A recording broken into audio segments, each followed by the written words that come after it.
मान्यवर राज्यपाल अभिभाषण मत लगे गोटे साहित्य सभा बस केवल गोटे आलंकारिक शब्द बेसी व्यवहार ओडिशार साधारण लोकंकर हितरे उद्दिष्ट कौन सी कथा कहगला नहीं जमीती गोटे ब्लेम गेम चली एक्जाक्ट सेटार रिपिटेशन आउ जी सी डेवलपमेंट कथा कहले सबू विजु जनता दल सरकार में मान्यवर नवीन पट्टनायक नेतृत्व जो कम गुड़ा होता से कथा गुड़ा से जो नुआ योजनार ना दे पुराना योजनार नुआ ना दे से योजना गुड़ाक पढ़ले आपन कही रखे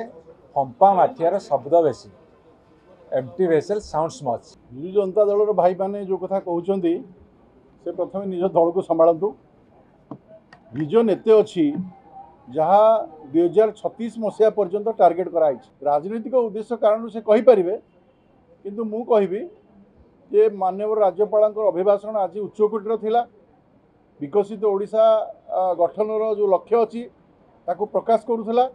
एवं सबु क्षेत्र को छुईला एवं सबु क्षेत्र निजुक्ति बर्तमान आरंभ हो साराणी एवं आसंता वर्ष भितर आम लक्षे निजुक्ति देवाई निष्पत्ति करूँ आम माननीय मुख्यमंत्री मोहन चरण माझी जो दृढ़तार सहित कम कर घोषणा कम कर तेणु एथिरे अन्य माने कौन भयभीत न होकर सहयोग कर आवश्यकता रही।